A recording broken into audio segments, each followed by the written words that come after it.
नमस्कार। आज का हमारा वीडियो कक्षा 8 के लिए है। कक्षा 8 में हम लोग हिंदी साहित्य का एक नया पाठ पढ़ रहे हैं, सुभद्रा सेन गुप्ता का लजीज दाल। इस कहानी में एक कादिर नाम का बावर्ची है। उस बावर्ची की उड़द की दाल बनाने की कला बड़ी फेमस है, तो अनेकों लोग उसको खाते हैं और खा करके उसकी प्रशंसा करते हैं। वहीं लखनऊ के नवाब हसन अली को पता चलता है कि कादिर नाम का बावर्ची बहुत अच्छी दाल बनाता है, तो वो उसके पास जाते हैं और उससे पूछते हैं कि तुम सबसे अच्छा क्या बनाते हो। तो उसने बोला दाल। उनको आश्चर्य हुआ कि दाल बनाता है, परंतु फिर भी उन्होंने ये चाहा कि हम इसकी दाल को खाते हैं। कादिर ने बताया कि हम आपको अपनी दाल अपने ही ढाबे पर यानी अपनी दुकान पर ही खिला सकते हैं। मैं उसे लेकर आपकी हवेली पर नहीं आ सकता। अगर मैं वहां आऊंगा तो वो खराब हो जाएगी। यानी कि उसने बताया कि अंगीठी से नीचे उतारते ही उसका स्वाद बिगड़ जाता है। तो स्वाद बना रहे, इसलिए कादिर ने बोला कि आपको हमारी दुकान पर ही आना पड़ेगा, और तब आना पड़ेगा जब मैं आपको इत्तला भेजूं यानी बुलाऊं। तो नवाब साहब को अच्छा तो नहीं लगा, क्योंकि वो नवाब थे, परंतु उन्होंने सोचा कि शायद इसकी दाल इस काबिल हो कि मैं इतनी मुसीबतें उठाऊं। तो उन्होंने कहा ठीक है, कल जब दाल तुम्हारी बन जाए तो मुझे बुला लेना और मैं आ जाऊंगा। फिर हसन अली के मन में एक विचार आया। उन्होंने कहा अगर मैं समय पर ना आ सका तो क्या हो करोगे। तो कादिर ने बोला कि मैं अपनी दाल को फेंक दूंगा या किसी गरीब को दे दूंगा। हसन अली बहुत आश्चर्य में पड़े और उसके बाद चले गए। अब दूसरे दिन कादिर दाल बनाने के लिए तैयार होता है। आज के वीडियो में हम लोग ये देखेंगे कि हसन अली दाल को बनाने के लिए क्या क्या करता है। हसन अली दाल को बनाने के लिए पहले बाजार जाएगा। बाजार जाकर वहाँ पर अच्छी उड़द खोजेगा। उड़द खोजने के बाद वो अपने शाही उड़द की दाल बनाने के खास मसाले को खोजेगा। उन खास मसालों को खोजने के बाद फिर वो उनको मिक्स करेगा, बनाएगा, और फिर अपने पुत्र, अपने लड़के सादिक को हसन अली को बुलाने के लिए भेजेगा। जब वो वहाँ पर जाएगा तो वहाँ देखेगा कि नवाब हसन अली अपने मित्रों के साथ पतंगबाजी कर रहे हैं, यानी पतंग उड़ा रहे हैं। वो उनको बताएगा कि मेरी दाल तैयार हो गई है, और वो कहेगा कि आप चलिए, आपको अब्बू ने बुलाया है। हसन अली बोलेंगे चलो मैं आता हूँ। उसके बाद क्या हसन अली समय पर दाल खाने के लिए पहुंच पाते हैं? कादिर का पुत्र सादिक क्या उन्हें बुलाने में सफल होता है, या उनको समय पर बुलाने के लिए सादिक ने कुछ युक्ति की? हम आज के वीडियो में ये चीज़ें देखेंगे। तो चलिए हम लोग देखते हैं एक एक लाइन करके पूरी कहानी को, कि कहानी में आगे क्या हो रहा है। कहानी इंटरेस्टेड है, अच्छी है, और बच्चों के दिमाग यानी माइंड को सेटअप करने वाली है। इसमें सादिक नाम का जो बच्चा है वो अपनी बुद्धिमानी से कुछ ऐसा करेगा जिससे कि उसके पिता कादिर को लाभ होगा। तो ये कहानी में आगे आएगा। तो हम लोग चलिए देखते हैं कहानी का एक एक लाइन करके कि कहानी में आगे क्या हो रहा है।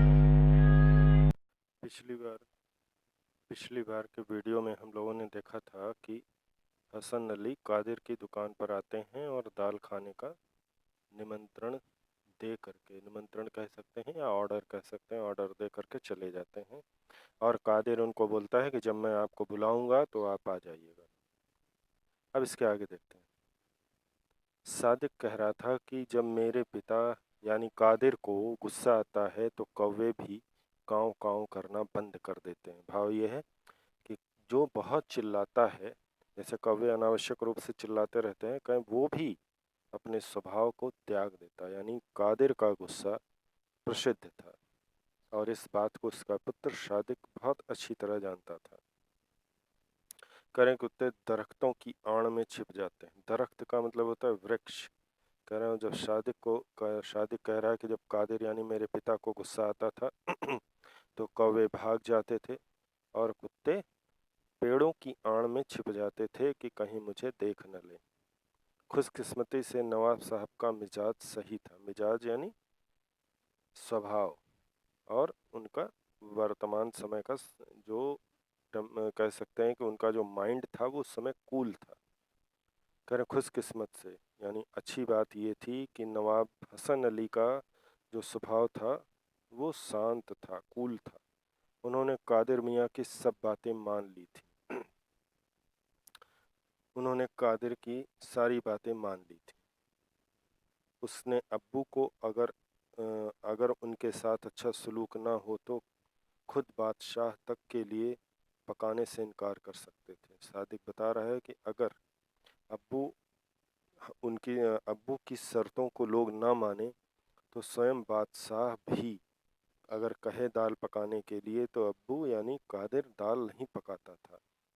कहने सलूक मतलब व्यवहार ना हो तो खुद बादशाह तक के लिए भी पकाने से इनकार कर सकते थे।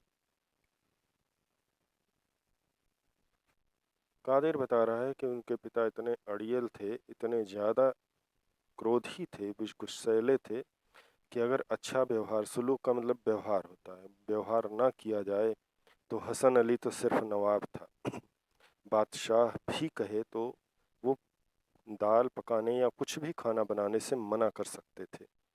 वो इतने गुस्सैल थे। शाम के वक्त सादिक अपने अब्बू के साथ उड़द की शाही दाल बनाने का सामान खरीदने बाजार गया। अब शाम हो गई, शाम को दुकानें बंद हो गईं, तो शाम को सादिक अली अपने अब्बू कादिर अली के साथ उड़द की शाही दाल बनाने के सामान खरीदने के लिए बाजार गया। जाहिर है मतलब पता है, उड़द की दाल एकदम दुरुस्त होनी चाहिए। दुरुस्त यानी अच्छी। करें ये विश्वास था, ये पता था कि उड़द की दाल हमारे पिता कादिर बनाना चाहते हैं तो दाल भी एकदम उम्दा किस्म की यानी सबसे अच्छी क्वालिटी की होनी चाहिए। एक एक दाना सफ़ेद, कोई कनकी दाना नहीं। करें उन्होंने एक एक दाना सफ़ेद चुन चुन कर निकाला और कोई कनकी यानी कोई खराब दाना उसमें ना रहे, कोई कंकड़ या जरा सी भी धूल मिट्टी ना हो। करें कोई कंकड़, जो खाने में अगर चावल या दाल में कोई कंकड़ आ जाता है तो क्या होता है, हमारे दांतों के नीचे पड़ता है, पूरा स्वाद बिगड़ जाता है और पूरा शरीर जो है झंझना वाइब्रेट हो जाता है। तो कह रहे सादिक बता रहा है कि मेरे पिता कादिर छोटा सा भी कंकड़ बर्दाश्त नहीं कर सकते थे और धूल मिट्टी की तो सवाल ही नहीं उठता। फिर उन्होंने दालचीनी, इलायची, धनिया, जीरा, लौंग, मलाई सी सफ़ेद लहसुन की कलियां, अदरक, हल्दी आदि मसाले पीसे जाने थे। बता रहे हैं कि उन्होंने दालचीनी खरीदा, इलायची खरीदा, धनिया खरीदा, जीरा खरीदा, लौंग खरीदा, मलाई सी सफ़ेद लहसुन यानी लहसुन भी सबसे गालिक, सबसे अच्छी क्वालिटी का खरीदा। अदरक और हल्दी आदि मसाले भी खरीद कर एक साथ पीसे जाने थे। केसर और दूध के साथ साथ खुशबूदार घी छौंकने के लिए चाहिए था। कह रहे केसर भी चाहिए था उस दाल के लिए और दूध भी चाहिए था। सादिक बता रहा है कि और दाल को खुशबूदार बनाने के लिए शुद्ध देशी घी भी चाहिए था जो दाल में छौंका लगाने के काम आता। चटनी के लिए बेदाग कड़क पुदीना लेना था। चटनी बनाने के लिए बेदाग यानी जिसमें जरा सा भी कोई दाग ना हो, ऐसा कड़क यानी ताज़ा पुदीना चाहिए था। आदाब कादिर मियाँ। किसी ने कादिर को सलाम किया, नमस्कार किया। सब्जी की दुकान पर एक आदमी ने उन्हें सलाम किया। सब्जी की दुकान थी। सब्जी की दुकान पर एक आदमी ने कादिर को सलाम किया। शाही दाल उड़द के लिए खरीदारी कैसी चल रही है? और उसने पूछा, शाही दाल आप बनाने वाले हैं और उस शाही दाल को बनाने के लिए जो आप खरीदारी यानी मार्केटिंग कर रहे हैं कैसी चल रही है? नवाब हसन अली के साथ आए नौकरों में से एक था, जिसने सब्जी मंडी, मार्केट में, बाजार में कादिर को सलाम किया था। उसका परिचय यहाँ पर मिल रहा है हमको कि वो हसन अली के साथ जो दो नौकर थे उन नौकरों में से एक था। आदाब, कादिर मियाँ ने छोटा सा जवाब दिया। कादिर ने भी अपनी सभ्यता प्रदर्शित करते हुए, परंपरा निभाते हुए उसको आदाब कहा। छोटा सा जवाब दिया, सिर्फ आदाब कहा। उन्होंने फालतू बातें पसंद नहीं थी। सादिक हमें बता चुका था कि हमारे पिता कादिर को किसी भी तरह की बेकार की, फालतू यानी बेकार की बातें पसंद नहीं थी। सादिक ने मुस्कुराकर उस आदमी से कहा, आपके नवाब साहब खाने के शौकीन मालूम होते हैं। सादिक ने यानी कादिर के पुत्र सादिक ने मुस्कुराकर उस आदमी यानी उस नौकर से कहा, आपके नवाब साहब खाने के शौकीन मालूम होते हैं, यानी उनका खाने पीने में बड़ा इंटरेस्ट मालूम होता है। हाँ, बेहद। तो उस जो नवाब हसन अली के साथ व्यक्ति था उसने बोला, हाँ हाँ, बहुत ज़्यादा। वह हंसा, यह तो उसका सबसे बड़ा शौक है। और उसने हंसकर जवाब दिया कि अच्छे अच्छे खाने खाने का सबसे बड़ा शौक है हसन अली को। वे हमेशा खाने की नई से नई दुकान खोजते रहते हैं और वे नई नई दुकानें खोजते हैं जैसे अच्छा से अच्छा खाना उन्हें मिल सके, और उन्हें अगर उन्हें कोई ख़ास चीज़ पसंद आ जाए तो वह बेशकीमती इनाम देते हैं। उसने बताया कि हसन अली के नौकर ने बताया कि अगर उनको चीज़ें पसंद आ गईं और उन्होंने खाया और उनको अच्छी लगीं तो वो बेशकीमती यानी बहुमूल्य उपहार देते हैं। सच? सादिक को आश्चर्य हुआ और बोला, सच में? सादिक बेताबी से बोला, क्या इनाम उन्होंने दिए हैं? क्या क्या इनाम उन्होंने दिए हैं? सच? सादिक बेताबी से यानी बेचैन होकर बोला और पूछने लगा कि क्या क्या इनाम उन्होंने दिए हैं। अरे, एक बार तो अमीनाबाद में एक दुकान पर पसंदा और पुलाव उनके मन को भा गए तो उन्होंने बावर्ची को एक नई दुकान ही खरीदवा दी। तो नौकर ने बताया, अरे इनाम की तो ना पूछो। एक बार अमीनाबाद में उनको एक दुकान का पसंदा और पुलाव पसंद आ गया तो उन्होंने बावर्ची को एक नई दुकान ही खरीद कर दे दी। यकीन नहीं होता। सादिक की आंखें हैरत से फैल गई थीं। एक पूरी दुकान। सादिक यकीन नहीं होता, यकीन मतलब विश्वास नहीं हो रहा था, और सादिक की आंख हैरानी से फैल गई। एक पूरी दुकान?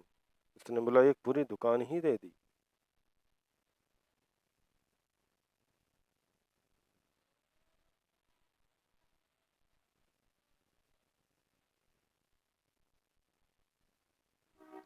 नवाब साहब बहुत अमीर आदमी हैं।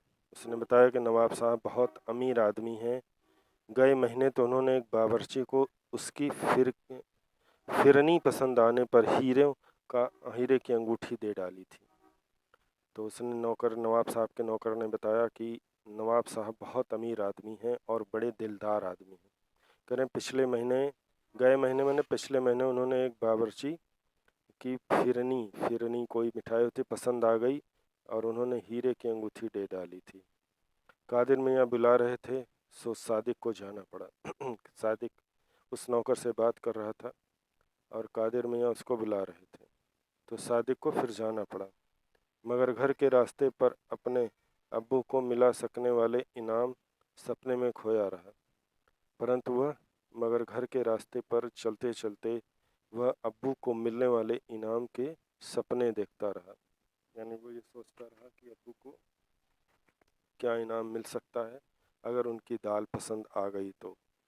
वह जानता था कि उनके अब्बू की पकाई दाल, शाही दाल उड़द का स्वाद भी किसी बावर्ची पुलाव या पसंदे से कम नहीं था। उन्होंने बताया उसको सादिक को पूरा यकीन था कि उसके अब्बू के द्वारा बनाई गई शाही दाल जो उड़द की थी किसी भी बावर्ची के पुलाव या पसंदे से कम महत्वपूर्ण और स्वादिष्ट नहीं हो सकती थी।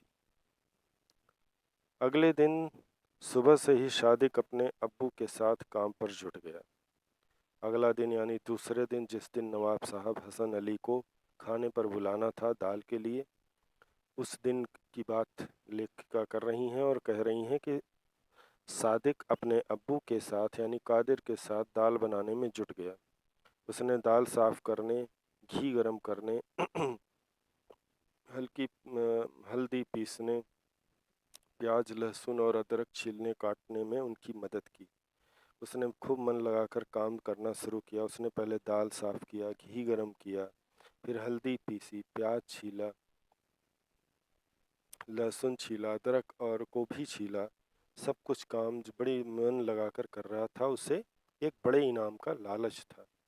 फिर वह कादिर मियाँ की दाल पकाने की कार्य को देखने लगा।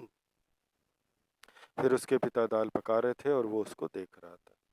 दाल की खुशबू से मुंह में पानी आ रहा था। सादिक दाल को देख रहा था और दाल की खुशबू से उसके मुंह में बहुत पानी आ रहा था। दाल के साथ उन्होंने खीरे का रायता बनाया, पुदीने की चटनी, गोभी आलू की सब्जी और मक्खन से मुलायम ककड़ी के कबाब भी बनाए थे। उन्होंने सादिक ने बताया कि पिता ने यानी उसके अब्बू कादिर ने खीरे का रायता बनाया, पुदीने की चटनी बनाई, गोभी आलू की सब्जी बनाई और मक्खन से भी मुलायम ककड़ी के कबाब बनाए। और बस नवाब साहब खाने के लिए बैठ जाएं तो वह ताज़ा गर्मा गर्म तंदूरी रोटियां परोसे। और वो सोचने लगा कि बस नवाब साहब खाने के लिए बैठेंगे तो मैं गर्मा गर्म तंदूरी रोटियां उनको परोस दूंगा। और आखिर में खाने के बाद फिरनी, जब खा पी लेंगे तो अंत में फिरनी एक मिठाई होती है जो इस्लामिक मिठाई होती है जिसे मुग़ल इंडिया में लेकर आए थे। कहा मैं फिरनी खिलाऊंगा। सादिक ने अब्बू के निगाह बचाकर झटपट दाल चख ली। सादिक भी बच्चा ही था, उसे भी दाल टेस्ट करने का बहुत मन हो रहा था। तो उसके अब्बू कुछ काम कर रहे थे और इधर सादिक ने दाल को चख लिया। आह, क्या लाजवाब स्वाद था! और स्वाद दाल को चखते ही वह एकदम उसमें डूब गया। बहुत टेस्टी दाल है। यह अब्बू के खास पोशीदा मसाले की करामात थी जो उसे सबसे अलग कर देती थी। पोशीदा मतलब सबसे उत्तम क्वालिटी का, करें ये उनकी की खास मसालों की करामात यानी जादू था जिसकी वजह से इस दाल में इतना स्वाद आ गया। अगले वीडियो में हम लोग देखेंगे कि सादिक और कादिर नवाब साहब को दाल खिलाकर क्या प्रसन्न हो पाते हैं और उन्हें इनाम में क्या प्राप्त होता है।